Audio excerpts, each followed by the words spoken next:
Hello, Jenny Hall here for Honeybee Stamps. Today I would like to share a project with you created by using the Spring Bouquets die set. I'll also be using a really fun technique called ink smooshing. The ink smooshing is created by first placing your stamp pad directly on your non-porous work surface and spray it with some water to dilute the color. Then I take the textured side of a piece of watercolor paper and dip it or smush it down directly into that fluid, and it gives a really fun and unique look. Ink smushing can be done with different color combinations as well. This color combination on screen is created to give an off-white look to some of the daisies. I thought this would be something that would not stand out too much against the whites that I'm going to pair them with. So this is just a nice neutral color.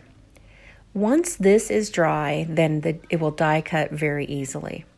Now I'm going to create a brown piece of paper that is done in the same way, and it is going to be for the basket and for the centers. And you can see here, as I didn't add as much water, just what a difference the textured side of the watercolor paper makes. It really lends a very fun and textured look.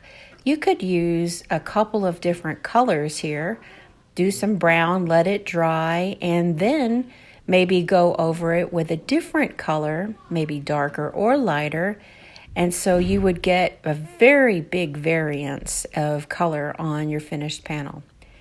Once that panel is dry, then it can be dipped back in to darken the colors, and it's such a fun technique to share. Now I'm going to start creating my die cuts, and I'm going to create an even number of large daisy to the small daisy. And I'm going to also create some out of plain white paper. After making my die cuts, I was able to see that I didn't quite get enough of that green color on the paper as I needed to. So I thought, well, I'm going to need to add more green color. Why not make it a different shade of green? The first time around, the greens really mixed together really nicely, which is super, but I want to have more of a contrast. So that's why I'm using that darker of the green. And while I had it already here pooled up on my work surface, I grabbed a small paintbrush and added some splatters. Now I'm going to use the Spring Lullaby paper pad and a scalloped die, both from Honeybee Stamps, to create the background for the floral basket. My greeting will come from Welcome Home stamp set, and I'm going to stamp that on a piece of white paper, and then I'll use one of these really cool sentiment banner dies. I use them so much in my projects. There's so many different sizes. Here's the fun part for me. I really love building up these flowers. So I used a Marvy jewel picker, and I added liquid glue to the center of the smaller of the two daisies, and I'm letting them dry while I add my back panel in place. Once I have a little tiny piece of foam tape on the back of the larger of the two daisies, I will use my fingers in order to kind of crimp up the petals and make them stand up a little bit more 3D. Before I add the daisies, I'm adding in some greenery. I'm using liquid glue to hold them in place, except for at the very top of most of those die-cut leaves, there's one piece of foam adhesive up at the top to make that top leaf kind of stand up and be seen. I'm adding the daisies, and you can see now the difference between the off-white and the solid white. And I really love how that very subtle color change is able to be seen.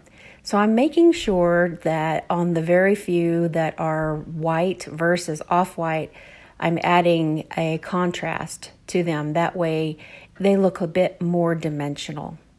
And this is so much fun, just taking my fingers and moving those petals, bringing them up and making them stand up. It's just, for me, this is just more like having fun than getting a job done by making a card to gift to someone.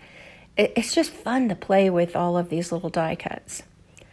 So I'm going to create an area off to this right-hand side and add my sentiment to where it lays on top of the greenery. And that way it can be seen, but it doesn't cover up all of those really pretty flowers. Now I'm going to add some wedding ring rhinestones from the honeybee shop, and I'll add those, and then in the middle of all of those little flower centers, I'm using the Spectrum Noir Sparkle Pen. Wink of Stella works really good here. Now you can see that shiny sparkle center. Thank you so much for joining us today for another honeybee video, and we look forward to spending time with you next time.